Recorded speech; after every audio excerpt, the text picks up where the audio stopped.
Hey, folks. I've been talking for 28 minutes, and apparently there's some kind of double click problem, and I'm wondering why nobody's directly talking to me. So we're live now. I appreciate folks waiting. This is a little later than we had anticipated, so I apologize about that, but we are here live now. So I'd like to thank everybody for coming. This is the patrons only live stream to talk about ArdwulfCon. I'm not sure how long we're going to go. We're going to kind of go until I run out of things to say about it. But see if it's working now. Hold on. That would be cool if it was working now.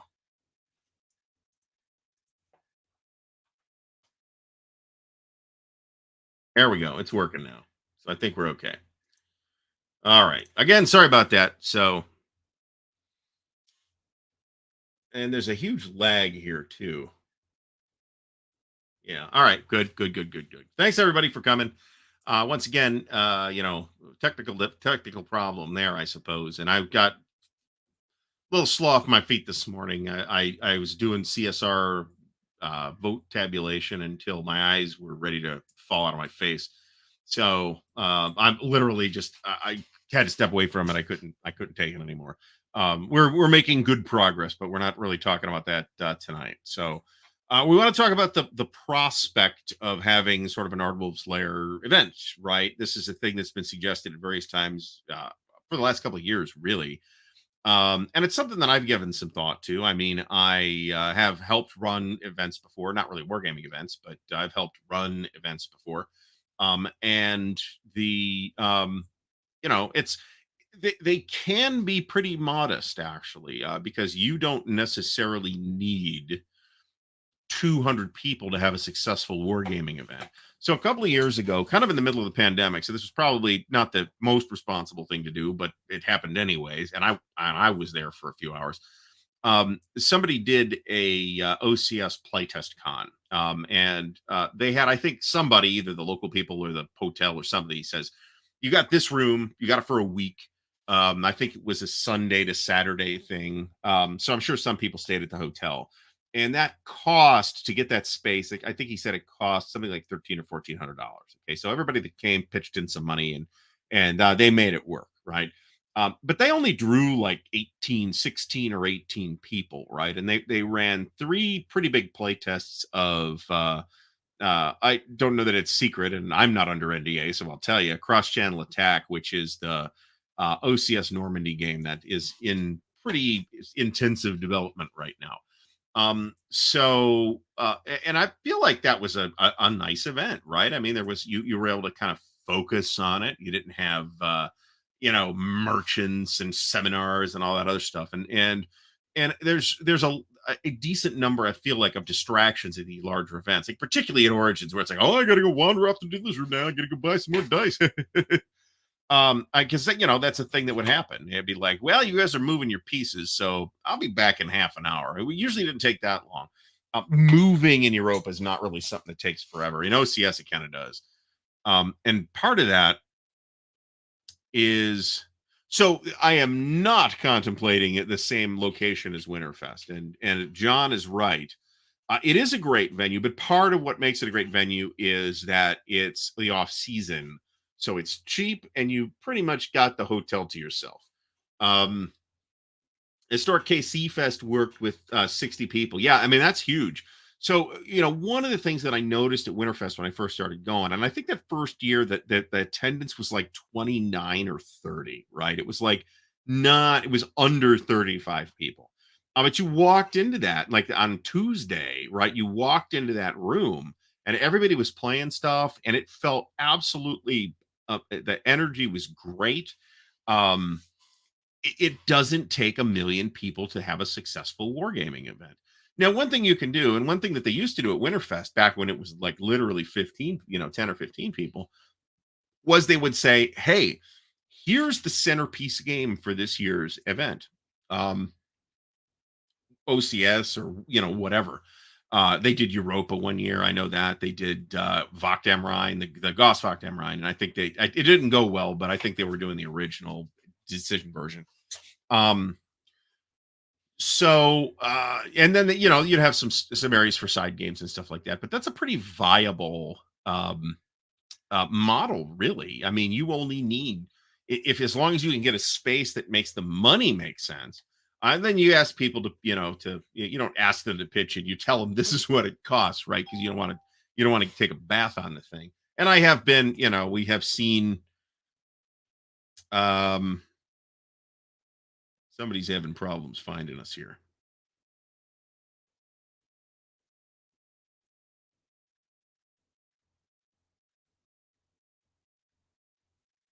Is there no live chat on this? It should be. It's working for me. If you're watching on Patreon, don't watch on Patreon. Click the video, or use the link that I put in. I didn't think it would do it that way. If you're watching on Patreon, go use the link. I posted the link in another Patreon post. It's the next post. Go to YouTube. That's where you'll see the chat. So sorry about that. That's my fault. That's me putting it up as the wrong kind of Patreon post as a link. So you just get this like image where if people are watching on Patreon, then you're not probably going to get the chat. Um, so we went to Cedar Point actually a month or so ago, and it was fun. It was fun. It was a nice day. It was, they had the whole Halloween thing going on. So, but it's like the event up there, right? Or the attraction up there. There's really nothing else going on. So in February, it's closed. A lot of times we get buried. Well, I don't want to say a lot of times, but a couple of times we've been buried in the snow up there. But Winterfest is another, I think, an interesting model for like an Ardwulf's Lair convention, because it started out real small, where they had 8 or 12 people showing up every year, and they pick a big game and play for a week. It is a roller coaster heavy location. Let me put it that way. They have but you can start really small, right? You don't need a room the size of the Winterfest room. John's seen the Winterfest room, so he knows it's one room, but it's a good sized room, right? So they have see, this is, to me, this is really where those kind of events shine, right? I mean, I can go to Origins every year and play, a dozen games, and that's fine and that's fun. You really get a completely different experience when you sit down and play one game every day for 3, 4, 5, 7 days at a time. And by the time by day 7 or 8, you are ready to be done. Don't get me wrong, but it's a very different experience playing a monster game. So I think there's kind of two ideas on the table, right? With the notion of getting like a hotel space, which I think is achievable, but then you'd have to figure out how to pay for it and all that stuff. And I frankly might be inclined to use Kickstarter for something like that. Just use Kickstarter as a pre-order as like a pre-registration platform, and use that to kind of keep track of who's paid up and who hasn't. And you'd have to cap the space, because you're not going to rent like a convention center. So you'd have to have some kind of practical cap on how many people you can get in there and have had a good experience. Whether that number is 15 or 40, right? 40 person wargaming event's a big event. Frankly, I mean, it might not feel like it, like to people who just to their big event is like Consum World or WBC or something like that. But there'll be plenty going on. At a 40-person Winterfest, there's like 6 to 8 big games happening the entire week, and then an array of side things that people are doing between turns or when they're done for the day or whatever. So so I think that the notional timetable here is to kind of pick a holiday weekend, and I don't know that Labor Day weekend is stepping on anybody. Not that I care particularly, because this isn't like a big time plan or anything. We're talking about a very modest thing that would accommodate a pretty modest number of people in a modestly sized space. This is actually true, but then you get in trouble if you don't sell enough hotel rooms, right? That's something we could think about, right? That's something to talk about maybe in a later discussion. It's like, okay, so now we're really talking about seriously planning this. Who is seriously interested in coming? Here's what the room rate would be. And are we talking about a commuter con? Are we just talking about people from Northeast or Central Ohio that are driving in every day? That is a big problem that something like Buckeye Game Fest has, is that other than the war, this is why they actually really like the wargaming guys, even though we're a pain in the ass and we're we're a relatively small number of people eating a relatively large amount of space, is because the wargaming guys will come from other places to Columbus, Ohio, and uh get hotel rooms, right? So it turns out to be real important. So we'll be talking about Buckeye Game Fest, which is in April again, at some point. But that again is, like an event that draws several hundred people. Ken Lee, I know Ken actually, and we met at Winter Offensive a couple of years ago, and he actually emailed me about Compass Expo. I'm not sure if he's coming, but a bunch of people are coming to play GCACW at to Compass Expo. I got asked to play by a couple of different people, and I'm like, I've already signed up for something else though. Um, Bill Simone said they never refunded the ribbon in exchange for the hotel. Well, they were supposed to. Did you yell at them about that? Did you ask me to yell at them about that? Because I would have yelled at them about that. I would have been delighted to do that. So Cedar Point does have a campground. I've never seen it, but they do. So there's a couple different kind of notions on the table here. Okay. One is that sort of small convention, and given the need, it's the tail end of 2023, and you really do need to kind of line this up well in advance, and not just that, but you need to kind of figure out where you want to be, right? You want to be close to, if we have people coming from Denver, then we probably want to be close to the airport, or an airport anyway. It could be the Akron airport. There is an Akron airport, but it seems impractical. Um, really. Well, if I'm there this year, which I'm planning to be, I just haven't had time to talk to them. Um, Let me know if you're having a problem, and I will make noise. I'm more than prepared to make noise. I've never stayed at a bed and breakfast, but those are options too, right? Um, so we're talking small event, probably. I'm thinking Labor Day 2024. Might do a sort of practice event for here actually, which I would obviously be a more limited group of people. Um, they're probably, man. I wish it was really a Zeppelin factory. But the hangar, the blimp hangar, that is here. And I mean, they don't make tires here anymore. Are you kidding? But they do keep the blimp here at least part of the time. I don't know if they have tours or not. I should ask my wife that. She would know. She's from Akron, or well, part of sort of. That's a long story, but um, so I think it's a pretty viable idea, right? It would be pretty easy to run, assuming you capped it at some modest number like 20, 30, 40, something like that. You could run your pre-registration out of something like Kickstarter, right? And then if you don't make enough money that you need to pay the hotel, well, I guess we're not doing it. It's kind of built into the model, right? Um, and I can, you could leverage as many of the Kickstarter add-on type functions and things like stretch goals or whatever as you want. But if you're capping the attendance, then it's hard to do that, and I'd be disinclined to do that anyway. But it just seems like it'd be a quick, pretty low maintenance way to run your pre-orders without doing like an online events calendar thing. Akron Hotel, I mean, it's all off season, man. This is post industrial wasteland. So the one thing that they don't have a shortage of are bars and and dry bars. Actually, there's quite a number of dry bars here for alcoholics want to hang out too. So um, there's a really nice Sheraton, believe it or not, that's like right on the waterfall that runs through downtown Akron. I don't know how expensive that hotel is though. And one of the pieces of calculus is, do folks want to go in to stay 4 or 5 days at a hotel if that hotel costs $150 a night? I mean, chances are the answer is no. Um, there's ways to kind of juggle that, I think, in that you could use that as a throttle on your attendance, right? If that becomes a problem, but that smells to me like a problem for down the road. Dry bar, I guess they sit around and drink Coca-Cola and smoke cigarettes. I mean, that I've never been in one, but they have them here. Um, Post-industrial wasteland. A lot of depressed people around here. So,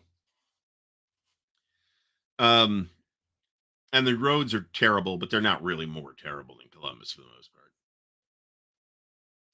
North Canton's a little out of the way, though. That's the thing. If that's going to be part of the decision making process, right? Because um, if you got people driving in that from a couple hours away, then who cares how close you are to the airport? But if you got people flying in, which has happened at WBC. It has happened at BGF, and it happens almost every year at Winterfest, right? We almost always get some people from the West Coast and from usually from England. There was a two or three guys from England came last year, and that's Tony Burkett and his posse from over there. And they'll be back this year, right? So at that rate, they're about an hour and a half away from the Cleveland Hopkins Airport. Thinking about it, that sounds about right. I mean, it might be a little less than that, but not much. So maybe it doesn't matter. Maybe that's not really a factor. Canton does have the giant juicer. That is true. Tim Green mentions Vineyards Pine Lake. I don't know where that is. The trick, though, is there's a lot of like event centers, right, where you can do weddings or whatever. But you can't like necessarily rent those for a week and say, hey, we're gonna have shit set up in here for 24 hours and maybe be in the room for 20 hours. Maybe it depends how old the people are. And most like events facilities that are not hotels, but like a party center type of place, most of them will not accommodate that. I shudder to think what it would cost to host this event at the Rock and Roll Hall of Fame. It'd be neat. I have been to the Rock and Roll Hall of Fame, so um, no, they generally do this out on a patio. They cannot. Um, that in Columbus at least went away, but smoking in any public built any like building went away close to 20 years ago in Columbus. And not quite as long in the rest of the state, but you basically can't smoke indoors anywhere in Ohio anymore. So what they do is they put like a cover and maybe a heater or something out over a patio, and they put people out there. So the Rock and Roll Hall of Fame, like as a Hall of Fame to like recognize people that deserve to be in a Hall of Fame, is a joke. But the museum in Cleveland is actually pretty good. I had a great time there, so I would encourage people to go to the museum. It's pretty cool. Well, then, complaining mercilessly about the fact that it took so long to get the Moody Blues in their Hall of Fame for some reason. I don't know why. And why King Crimson's still not in there. And it took a years long campaign to get Yes in there too. So the question this here, Ed, though, is how what's the time frame, right? Is that for one day? Because $500 for a big ballroom is not bad, but that's the price about I'd expect to pay for a day, rather than a whole, not necessarily a whole week, but at least a quite long weekend. And the point to Labor Day weekend is you'd get that extra day, right? Because normally at one of these events, even at Origins, this happens, right? People pack up all their shit on Sunday morning and head out for the most part. Maybe they hang around for another couple hours, maybe they do shopping or something like that, but nobody's really invested in playing stuff on Sunday unless they're very hardcore. It's a tournament and that's the final round or something like that. But if you had the Sunday and the Monday, then you could play Sunday and then pack everything up Monday. um and my basic notion here is like a Thursday through Monday thing, right? So you'd need the space from Thursday to Monday, which should be 5 day, yeah, 5 days. And I don't think the giant ballroom party center type of place is really going to be to be able to accommodate that for a reasonable amount of money. I think you're better off with a hotel. And unless you have like entirely local people or people who are going to drive in every day, which would not be an assumption that I would make, um, then you need to somewhere to put those people at night too. So a hotel is ideal. Now, there's kind of a fine line to walk, right? With gaming event hotels. On the one hand, gamers are, a bit tight-fisted, so you don't want to pick a super duper expensive hotel because that's going to limit your potential audience. I mean, the reason I don't go to Concert World Expo is it's because it's at an expensive resort in Tempe, right? If it was at a Fleabag hotel in Sandusky, I'd be there every year, right? But the fact is that well, aside from the shopping that is available at Consim World Expo, I feel, and frankly, most of the people that I go to Winterfest with feel like we get just as good an experience at Winterfest. It gets to be more focused. There's fewer distractions. There might be a regional carrier, but I'm not sure who that would be. I'd have to look into that. I avoid air travel when I can, frankly. So one of the cool things about Ken's 1812 game that's coming out from Compass, we talked about this on the show the other night, is that I can show you where I grew up on the map, which is kind of cool. Southwest is pretty big out of Cleveland. I think Cleveland Hopkins was a hub at one point for Southwest, but I'm not sure if that's still true. There you go. That's an interest. Portage Lakes State Park. Portage Lakes are pretty, pretty. If you know what I'm saying. So yeah, so there's a fella who's from Columbus who drives up to ASL Oktoberfest in Cleveland several days for ASL Oktoberfest, and I'm like, man, that's a pain in the ass. I don't want to drive 2.5 hours. That's a solid 2.5 hour drive. I don't want to do that. Going up like and spending a day up there and coming home, that's different. But if you're doing that several days in a row, no, I think that's dumb. So I think we're not doing that. So then, the other thing is how do you set up events? Do you just kind of a lot of the larger war game focused events just kind of leave that up to the attendees, and that can present a problem for people who don't know the people that are showing up, right? And the kind of event we're talking about here, the prospective ArdwulfCon, is really,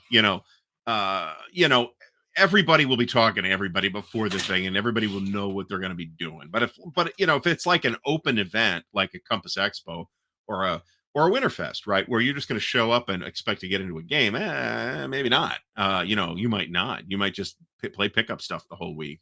And I've done that. The first year at Winterfest, I pretty much did that. And the second year, I started getting into the big games.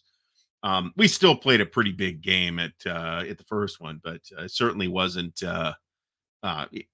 bored the whole time. But still, if you wanted to get into a big game, um, Allegiant, AA, and United. Well, here's the thing with Akron. I mean, Akron's fine and all, but if I wouldn't hesitate to pick a Cleveland location if that turned out to be the better location. So where I was going with the hotel though is there's kind of a fine line between affordable and it's a shithole. The when we went to when I went to ASL Oktoberfest, I took some pictures and I'm not sure I showed the picture. I put some on Twitter, but I went up to just kind of walk around and take some pictures and that's all I did. I was there for maybe 45 minutes, and that hotel is a dump. The the nice thing is there's like this partial sixth floor that you need a special elevator to get to, which didn't work. And the ASL guys are pretty much took over that entire floor. So it was just kind of nice, and there were one or two people selling things, but not a whole lot. It would certainly be at least 4 times as much space as we would need for this thing. That thing probably draws somewhere between 100 and 120 people, maybe even 150, but I don't know about right now, right? And I went in and talked to a couple of people, but the people running the event never spoke to me, even though I hung around the table for like 10 minutes, kind of waiting to talk to somebody. So it's not exactly the most socially unawkward bunch on the planet, the ASL guys. You know what I'm saying? We're trying to get the camera to focus here. Come on, Mr. Camera. That usually gets it to correct itself. I got to stop doing the moving the back and forth. That's what's really causing it. But I think it's an idea that's got a lot of potential. And then, of course, for events, do you say? And then I think this is like attendance dependent. Do you say, okay, we're going to play a big game at this event? Here it is. Whatever it is, doesn't matter. A big game might accommodate 8 people, right? I've got at least half a dozen OCS games that could, in principle, accommodate 8 people. Same with Goss. You could get 8 people on Atlantic Wall, no problem. But then because of the way that campaign works, because of the dynamic of there's really not that many forces to start with, you end up with somebody with very little to do until later in the campaign that you're going to have trouble getting to unless you do a late campaign start and the scenario support for that game is bad. So the we're going to play assume from the beach landing scenario at Winterfest. So we're actually going to go play Goss this weekend. I'm going to tune out of all this other stuff that's going on. I've been doing a lot of other stuff. We've been buying furniture, which some of which is coming tomorrow. We've been, putting furniture together, which, we got an entertainment center built today, and there's a little propane fire pit that's going to go on the back patio that I'm going to try and build tomorrow. And then there's like a shoe stand / coat rack thing that we got to put together. And then there's couches coming and it's a lot going on. So I'm going to unplug from all plus the CSR stuff. So I'm going to unplug Saturday and just go play Goss. So, and I'll probably be at it for 8 or 10 hours is our intention. Super 8 by Wyndham Copley, Akron. 1,550 square feet of event space. Trying to mentally calculate the square root of 1,550. 2 meeting rooms that accommodate under 125. Well, that's plenty of space, no doubt about that. The thing is, are you going to get, if you're going to rent? So let's assume those are 2, say, 60-person conference rooms. Okay, are you going to the 60-person limit is based on that they're going to be all sitting in seats all neatly lined up, right? A 60 people playing war games will take up a lot more space than 60 people listening to somebody talk. I mean, this is a thing that I think is a good idea, to just pick a system, right, and play, BCS, for example, and have, Third Last Blitzkrieg over here and Panzer's Last Stand over here and Bracing Chariots over here and that game can move pretty quickly once you get into the swing of it. But if you're only playing it for 2 hours a week, like I am, or 3 hours a week, maybe it's a little hard to like really fully dive in, because you forget a lot of what you just remembered, but before the next session. So, Super 8 by Wyndham is the cheapest in the Akron area per Jeff Beeler. Well, is it a shithole though? That's kind of the question, right? I mean, to some extent, maybe you don't care, but I don't want to bring bed bugs home or anything like that. So there's that. And there are hotels where I'm not an amenities guy. I'm not going to go swimming in the pool. Chances are pretty good I'm not going to use the workout room. I have before, but I'm not really doing that right now. But I want to have like a coffee pot somewhere, right? Those first that event, the Red Lion, whatever it was that they had the first 2 Compass Expos at, that right after the second Compass Expo, not my second, the second Compass Expo, right after that, like a month later, the place was seized by the state of Connecticut and shut down and barricaded up, because it was a complete crap hole. But you know what? I could have lived with the crap hole part of it if it had just had coffee. Just give me coffee, man. At the Winterfest Hotel, it's a Best Western, coffee 24 hours. You need them to make more coffee because it's 1 a.m. and you're still playing, which doesn't really happen, but they'll make it for you, right? No problem. They'll swing that. Newberry, that's not too far from here, I believe. Yeah, so that's another thing. There doesn't need to be a hotel restaurant, but it's kind of nice to have a hotel restaurant. A lot of hotel restaurants are not in operation right now. The restaurant, I'm told that the restaurant at the ASL Oktoberfest was not in operation, which wouldn't have been particularly surprising. That Compass Expo at the Red Lion, that Compass Expo #2, they had some kind of breakfasty thing that John had managed to talk them into to doing, but it was like clearly not an operating restaurant. As long as there's something nearby, I think it's fine. If it's free, cool, but I'm not going to lose any sleep over that. I believe across the street from the current Compass Expo, the newer one, which is it's not newer, right? It's still an old, fairly rundown hotel, but it was better than the last place. Um, I believe there's a Dunkin' Donuts across the street. And well, I like aggressively do not like Dunkin' Donuts coffee. And I don't think their donuts are particularly good as donuts go. But their breakfast sandwiches are rather surprisingly good, I thought. Yeah, if there's coffee, coffee forgives a lot, right? If there's coffee, well, it could be worse. I could be in this shithole with no coffee, right? So I'm gonna have to check this facility out. Clearly, 2.5 star property, 3.8 out of 5. Good guess rated this. Well, if it's clean, that whole Motel 6 clean, comfortable room. Well, they stopped doing the clean part after a while. The last Motel 6 I stayed in was not clean, shall we say. So Mike is right. The trick here. So one of the things that Buck now this is a much bigger event with much more needs for space, right? One of the problems that Buckeye Game Fest had every year with just floating from hotel to hotel is their their hotel would like back out at the last minute because somebody wanted to book a wedding that weekend, and the hotel knows they'll make more money between the wedding, the catering, the guests staying there than they will for a bunch of dirty gamers driving in, right? So, so that's you really want to kind of nail the hotel down with that. The nice thing about the size of thing that we're talking about here is you're not really going to hold a wedding in a room this size, right? You could get probably a I don't know 30 by 30 room, and you could probably easily get 4 to 6 big game tables in there. Probably more like, well, let me put it this way: you could probably get 4 big games and a couple of side tables. Big games tend to take up a lot of space, even aside from the map, right? So third winter, you pretty much need almost half a table just for displays and stuff like that. For example, and Forgotten Battles is not particularly different. But the motif con, I think, is an interesting idea, and you can pick something different if you do another one, right?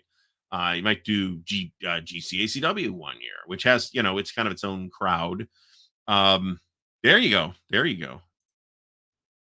Not a bad idea. Bowmore 15 is pretty good, right? Like the snot whiskey snobs don't like it because it's got caramel color in it and it's chill filtered.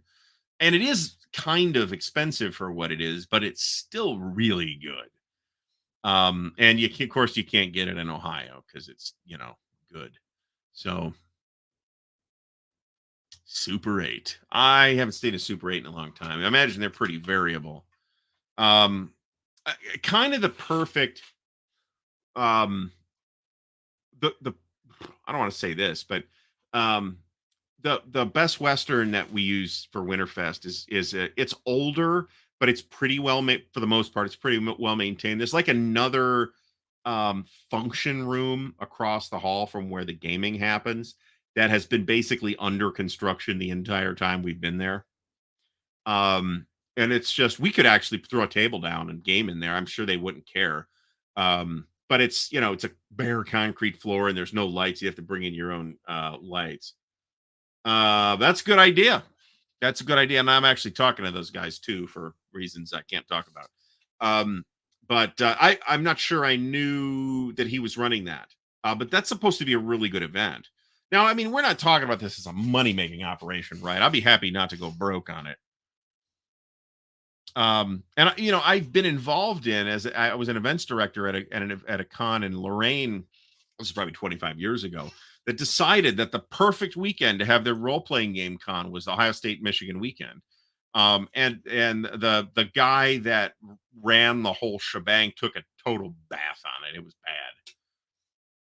I'm not. Yeah, I'm pretty sure I didn't know that. $100 a night's not bad. But that's probably where you want to top out, right? I mean, I don't know that you want to go much higher than that. Akron tourism, that's an interesting. There's an Akron tourism bureau. Who the hell wants to come to Akron? Oh, I mean, if this happens, there's going to be scotch. Okay, I mean, I believe we can pencil that in for an evening activity. 9 p.m. Stop gaming. Scotch time. We can totally make that happen. And as much as I whine about it, it's certainly possible to get a decent scotch here in Ohio. It's just that there's a lot of really interesting things that you can't get because nobody wants to deal with Ohio. So, including some stuff like Bowmore 15 and Ledaig and some other stuff that I just never see. So, actual scotch tasting, I almost have, well, I might not have quite enough, but I've got enough Glencairn glasses personally to keep myself in a constant supply of clean Glencairn glasses. So, rent out the rubber bowl. I'm not sure that is that even still there?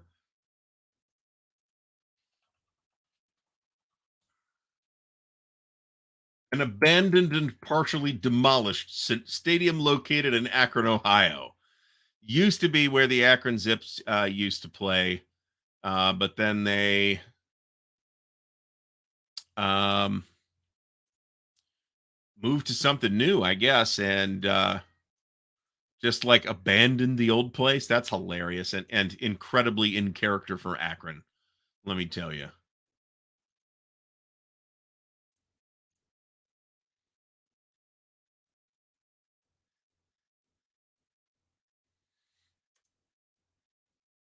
So the Akron Summit Convention, I'm not sure they'd really be interested in hearing what I had to say. Though, yeah, I'm thinking about bringing about 13 people into town. They'd probably laugh in my face if I called them up. It's not a it's not a terrible idea. I mean, it's worth a call. The worst they can say is get lost. But um, yeah, this is a napping opportunity for me. This is why I don't drink much beer. I like beer, but it makes me want to go to bed. So, which is not necessarily a bad thing. Zeppelin hangar tours. I mean, that would be cool. They're not like real Zeppelins, but this is not a bad idea. Well, maybe it is. Doing a big ASL historical, actually, that would be a lot of fun. The trouble is that you might attract ASL people, and while they're mostly nice fellas, the intensity level is perhaps not what you want at this kind of event. Let me put it that way. The duty free store. Yeah, that's a good point. I don't know if what the man. The only time I looked in a duty free store, there was nothing particularly impressive there. I don't remember even where that was. And uh, it's not like they had good prices. Particularly, I didn't feel like they did. Yeah, this is the thing. It is a blimp, not a zeppelin. It's a little less romance to it. I mean, I wouldn't say that. I personally think ASL makes a pretty good side game because it plays. Assuming you didn't pick a giant scenario, you can generally do it in a quite small footprint. And the trouble is that then you got to deal with the ASL rules, right? So there's a halfway decent chance I'll start playing ASL again at some point in the near future. That would be kind of cool. I mean, I certainly got plenty of shit for it. It would encourage me to organize it. That would be crazy. At some point when I do the tour, I'll do the so the final like showing off video is basically awaiting the completion of that game room, which I'd kind of like to do before I leave for Compass Expo, but I'm not incredibly confident that that's going to happen. But I really only need about 2 solid days to work on it and about $600. Um, Yeah, that well, the thing isn't this ASL is fine, right? And as long as it's a friendly game, I'm cool with it. And if people want to play competitively, that's fine too. I just don't. So by the way, this is only streaming on YouTube, so we're not streaming to Twitch or any of those other channels because I figured nobody actually watches on there anyway. So why bother? Um, duty free usually has Lagavulin, but I can get Lagavulin here. It's just like $96. That's the reason I don't buy Lagavulin. I like Lagavulin. It's good. Do I have or I had one. I drank it. I think I bought a bottle of Lagavulin when I got this job, actually, as a celebratory move when I got the job. And I enjoyed that bottle of Lagavulin too. Let me tell you. But I'd rather generally buy Kalila, save 30 or 40 bucks on the bottle and buy another bottle, right? Because I like Kalila just as much, to be honest. I'm not necessarily saying it's as good because I'm not sure it is, but I like it just as much. Big ASL, GBACW, GCACW. I really feel like campaign, not the one of the so GCACW's got like the small scenarios, which are easy to play. There's the campaigns, which you could mostly, if you know what you're doing, you could comfortably play one of those in just a Friday, Saturday, Sunday thing. We moved startlingly quickly playing one of the mega campaigns. I played in Long Road to Antietam, I think. Yeah. At Winter Offensive, and we got through a huge chunk of the campaign in the day I was there. But that's kind of with there's kind of people helping to run it, and by helping to run it, there's like somebody working for the Union and somebody working for the Confederates, and they run all the logistics for you. That enables you to not suck time out of the game for doing that, and you can keep the game moving. But yeah, it's completely doable. You can always do uh,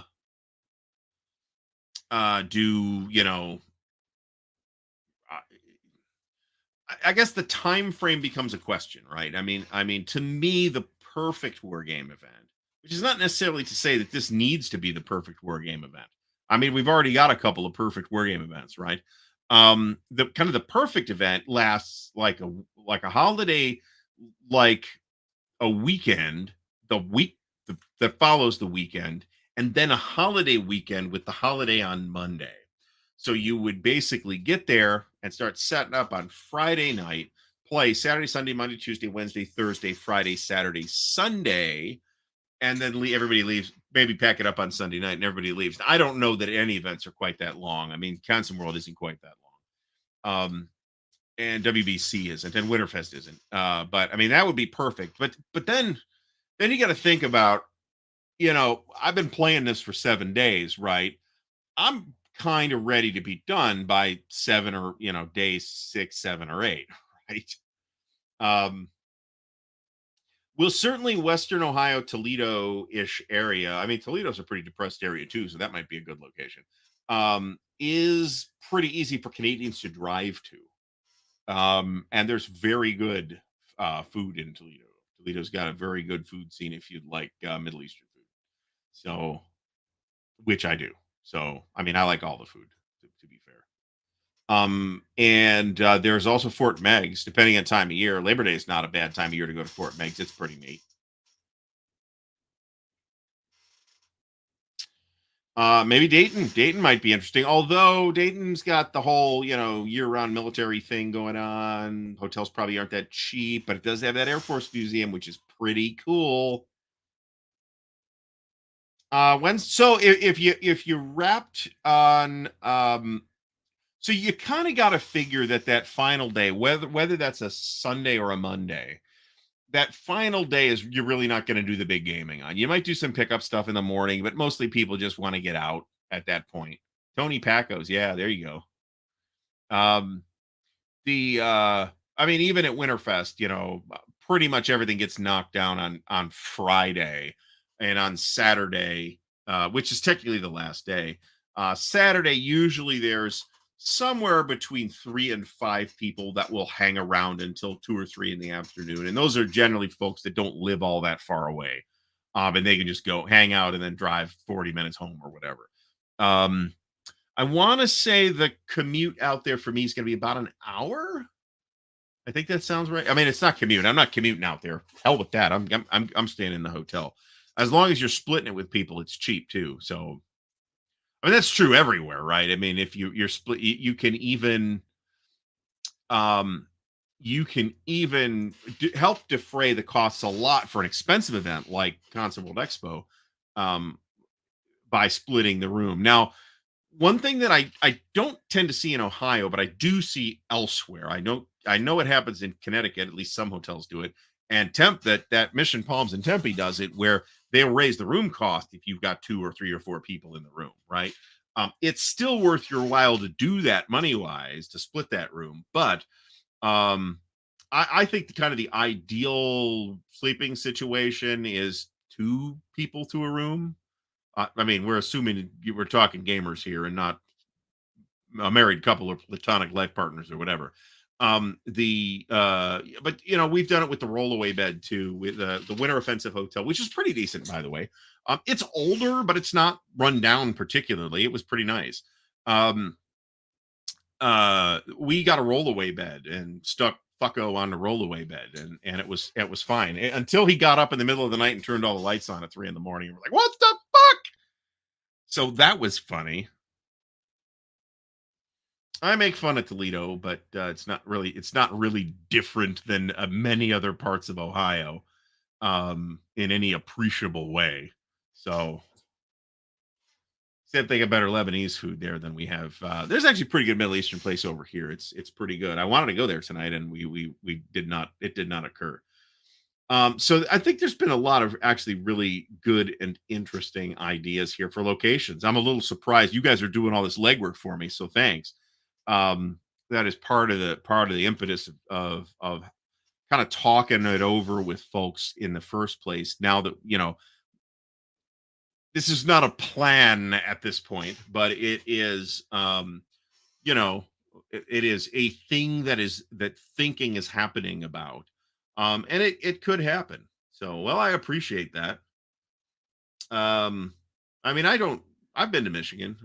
I didn't hate it, except it was Detroit, and that's kind of bad. But even the part of Detroit we weren't in it really wasn't that bad. So actually, I've been up there a couple of thinking about it. I've been up there more than once. I had to think about that, but yeah, I'm no, no, it's Michigan. It's not really weird, particularly. I mean, their cheese is not as good as Wisconsin's cheese, though. So there's that. So, but then whose is, right? But so since we asked, I wasn't really going to talk about this, but I guess I'll close out. We'll shoot for another 15 minutes or so here. Um, I assume everybody's heard the news at this point. We will not be announcing the finalists or winners today, and in fact, there will be another round of voting before we announce winners. But we are working hard, and by we, I don't mean the royal we, and I'm doing it all. I did get some help on it, but a lot of progress has happened over the last say week or so. The ballots are in for really for technical reasons. This really isn't any individual's fault. It's kind of a process problem that just they weren't able to fix. The ballots are kind of a mess, and it's they've got to just be gone through and picked over and rationalized, and some decisions have to get made. And I talked a little bit about this on the stream with Dan for people that voted for stuff that didn't get released in the right year. That like stuff that wasn't like a question, right? It was like somebody voted for Avalon Hill Gettysburg for something. I'm like, really, really. So we're trying to log all those decisions because we had to make some decisions as we made them, but it is not an incredibly rapid process. I'm kind of busting ass at it, and Robert, who's been helping, has also been busting ass on it. And we've made a lot of progress. So the idea is to be able to get the announcement of um, the nominees out pretty soon, right? In the next few weeks, and then and once that's done, then we can get a final ballot on the calendar, and then after that we can schedule, get Dan the info, and we can schedule the show. So I think we have begun to get back on track. Um, but there's still quite a lot to do. Oh dear, it's Detroit for you. You're lucky you didn't, lose a rental car via a bullet. It could have been worse, right?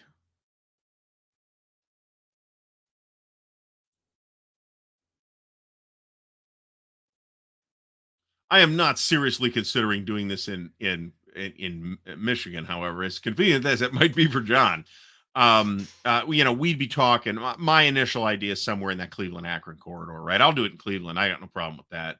But one of the advantages is Ohio is basically a crap hole and the hotels are pretty cheap, right?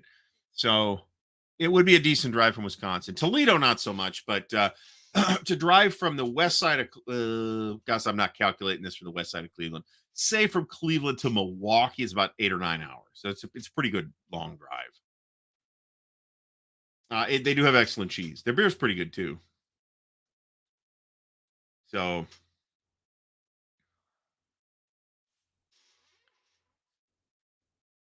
at least it was a rental car though, right? So we're moving ahead on that. There's a lot going on, man. There's like a lot going on. I'm busy at work, and then we bought a house and we're moving, and that took up tons of space. Then we're going back to the old place for every day for 2 months, not every day, but every week, for 2 months, and doing stuff down there. And in the meantime, I've managed to get a lot of the Gary space down here set up. Slightly off camera, it's a little less organized than it looks on camera. That's on purpose. But this particular room is basically done, right? Other than maybe mounting some lights and stuff like that, this room is basically done. I may do the rack shelving on this wall too eventually, but that's for now. This is fine. I don't care. I'd be getting about another 2 feet of shelf space if I did that. But if I don't, it's not the end of the world. But I should have plenty of growth room once I get that wall covered in shelves. So I'll be happy enough when that gets to happen. And then we can have some people over and actually start gaming too. At least smaller games. Big stuff will have to wait for me to get that door on.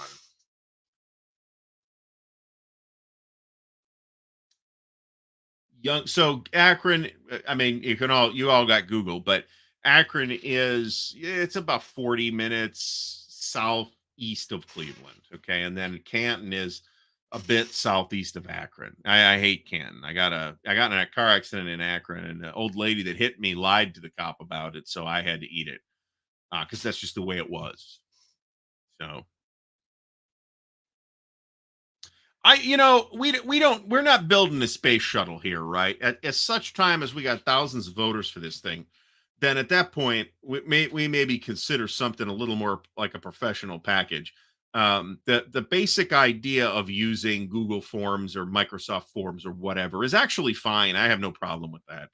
Um, it the specific way it was implemented is creating major headaches in the tabulation stage, and that may be one of the reasons why the delay occurred. I don't know. That would be speculative, but it's not impossible. I certainly would sympathize with anybody that got frustrated with it. Let me put it that way.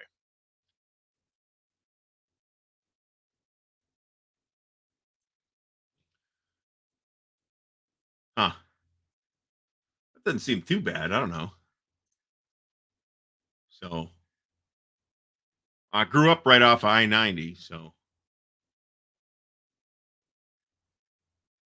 I have always wanted to. So Youngstown's problem is that whole side of Ohio. This is true of most of Northeast Ohio. It's less true of Columbus because of the service industry has been a little more got established earlier there because of OSU and the state government being there. Um, Cleveland, that whole Rust Belt. I mean, that's why we call it the Rust Belt, right? Was all heavy industry, and then that heavy industry basically evaporated. So that is what I mean. I'm not kidding when I say it is post-industrial wasteland. That's largely true. Now, there have been some efforts to revive that, but they've had at best limited success. Let me put it that way. The old Lordstown GM plant is now Lordstown Motors, and that plant is like its own thing, and they're going to start supposedly releasing electric vehicles by the end of the year, which would be really really cool if that were to happen. Not because of the electric vehicles as such, but that an independent electric vehicle company might be happening like down the road. Pretty much, it ain't that far from here. So I used to drive through Lordstown when I was working and commuting to Warren, which is worse than Youngstown, by the way. Um, but there's I mean, there's good and bad to that, right? On the one hand, um, the well, this is true, but um, a lot of that Case Western and Cleveland Medical Center stuff has kind of grown. I mean, Case has been around for a long time. It's been around for like 140 years or something like that. But I mean, hell, the Michelson Morley experiment occurred there in like 1908 or whenever that was.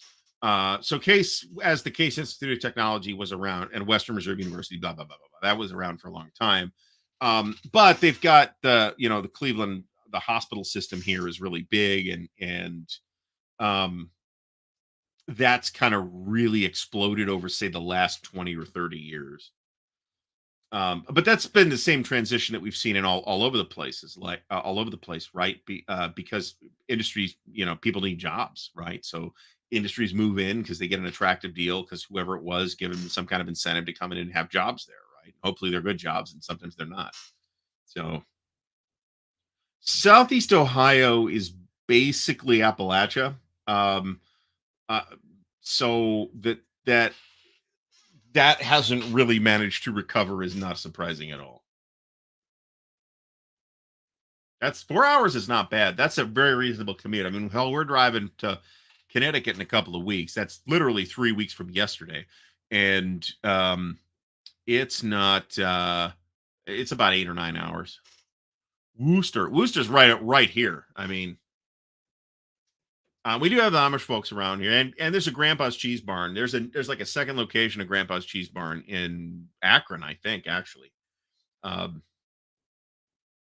so Brian Jarvis says Toronto to Akron flights readily available. That's cool. I haven't even got the highfalutin thing busted out yet. Somewhere, and somewhere I have the tickets. And I'm not sure they ever gave this award out a second time, but they Case Western did the Michelson Morley Award, and they gave it to Stephen Hawking, and I got to see Stephen Hawking speak. And and you can imagine how that occurred. You can imagine how that played, right? But boy, that was amazing. So, and that lecture is actually on YouTube. You can, if you search for Michelson Morley Award lecture, it's on it's on YouTube. Imagine Richfield has the abandoned Richfield Coliseum. I believe they knocked that down, and it's a something else now. Maybe they didn't knock it down. They turned it into something, but it's not the Richfield Coliseum anymore. Oh, who did I see at the Richfield Coliseum? I saw Rush at the Richfield Coliseum, I believe. I didn't see a lot of concerts there. I went to like one basketball game and a couple of soccer games, and one or two concerts, and that was it. I seen a lot more concerts at Blossom Music Center, which is an outdoor venue, which is a good place to go see, somebody like Jimmy Buffett, where you can stagger around drunk the whole time. Which I did see Jimmy Buffett at Blossom, and I was like, I don't want to go to this, and I had a great time. Richfield's kind of a pain in the ass to get to, actually. Um, at least the I might be thinking of Blossom, actually. Yeah, I might be thinking of Blossom. I'm thinking of Blossom. That's a little more of a hassle to get there. $70 is cheap. You don't really get any cheaper than that. And not have it be a complete crack den. So, Ray, thanks for stopping by. So I think we've hit what would we top out at 14, 15 people here, which is not surprising, patrons only and all that. Considering the sluggish start to the stream, we can't actually be surprised, can we? But anyway, I'll release this video in the next couple of days. I'll do it manually. I'm not even going to schedule it. Um, I'll do it manually and release it in a few days, maybe on Monday or something like that, and people can watch it and maybe give more feedback. But I think the idea's got a lot of potential. I think it's a doable thing, and I think giving myself about a year and a half to get it done, I think is reasonable. Um, it's kind of a backseat thing right now, as you can imagine, with all this shit going on. We got couches coming tomorrow, coffee table coming tomorrow. We've got 3 pieces of additional furniture I got to build. Um, League Park, Jesus. Yeah, that's more before my time. I do kind of wish they would do something with League Park, but I don't think that's ever going to happen at this point. I would have been perfectly happy had they renamed the team the Cleveland Spiders. I would have been happy with that name. I'm not crazy. I'll get over it eventually, but I'm not crazy about the Guardians. I got to tell you, they did great this year, though. I'm very happy with how they did. That's fine. But I don't know. And then they say, "Oh, well, we're naming ourselves after the Guardians of Transportation on the bridge." Well, that's cool. That's cool. But then why is that not in the logo or on the banners or whatever? It's like it sound like you're just saying this after the fact. So Cleveland Akron. The idea is Labor Day 2024. Cleveland Akron, something like that. Preferably good airport access. Something like a 5-day event, so people can pack out and take off on Monday and leave at a leisurely pace. This is possible. This is very possible. Carl from the Word Game Boot Camp, thanks for stopping by. It's okay. It's all good. We forgive you. We'll have to bring scotch to the event. We've planned it all without you. It's going to happen now. So, but it's a ways into the future, and we've got we might do the Charles S. Roberts Awards for 2024 there. That is not going to happen. I can guarantee it for the 6 people that will be there. I don't have a sense of how many people would be interested in coming to this kind of thing, right? I mean, I'd basically be pulling attendees from channel viewers, right? And people that I'm connected to through this. And some people don't live near here, right? John's not too far away, and even Jeff's not too far away, right? But Carl's a long way away, right? He's probably not coming unless he's flying in. So I don't really know what to make of how many people we could do. That's why I kind of want to it's why the Kickstarter idea is attractive, because that way you can scale it based on the number of people who are coming, or at least who have paid to come. And it doesn't necessarily have to be a ton of money, right? I ran some numbers because I love Excel, and if that number to attend would be something like $50 to $75, maybe even a little bit less, depending on the amount of space. Obviously, you got more people, you need more space, right? In my 15, it's going to end up being about 10 and a half by 15 and a half feet gaming space, right? That's not the room dimension. That's the available space after all the shelves are there. I'll be able to get one large monster game and 6 or 8 people playing it, no problem, space wise. So that's kind of the guideline, right? I mean, if I need 11 or 12 by 15 to 18 to get one big monster game in, but and maybe you don't bother with monster games, right? So the Traveler Con just ended, and it was in somewhere in Pennsylvania, I believe. And I kind of wanted to go, and then we did this whole house buying thing, and off went the plans. It's a bit of a miracle that I'm going to be able to swing Compass Expo, to be completely honest about it. In part, it's in some measure, it's folks helping from the channel, right? That's part of the reason how it's going to work. It's not like I'm not going to be spending any of my own money there, but because I bought some games, but and I have bought some stuff for this room, right? The sound, all the soundproofing towels and stuff like that. So, which I spent about $100 on soundproofing towels, but at this point, this room they're not soundproofing towels, they're acoustic towels. They'll cut down on echo. They're not real soundproofing, but I keep calling them that anyway. James Davis, welcome. Get in touch with me on that, ardwulfslair@gmail.com. So if you got a gaming group, especially that does war games, maybe we should talk, since I'm not all that far from you. But the fact is, there's a decent number of people down here already, right? 2 of the old people, they're not old people, but they're people I used to game with back in the olden days, actually now live right by here. That's total coincidence. So, but awesome. So, got to get the space figured out. But after that, we're going to be great, right? So, get in touch with me. That we can figure something out, right? That's a good point. I mean, there doesn't have to be, it doesn't have to be the CSR. We could do, I was thinking that I would really probably port. I don't want to say support because that implies a more active role than I would be willing to take. But it would be potentially fun if there was like the Razzies of wargaming. You know what I'm saying? For the I don't know. I'm certainly not going to do that. It would take a certain kind of person to do that and have to be comfortable with being a dick about it, basically. And I don't think I could do that. Oh, Jesus, John, thank you. Well, that I guess I know what's going on the wall then, don't I?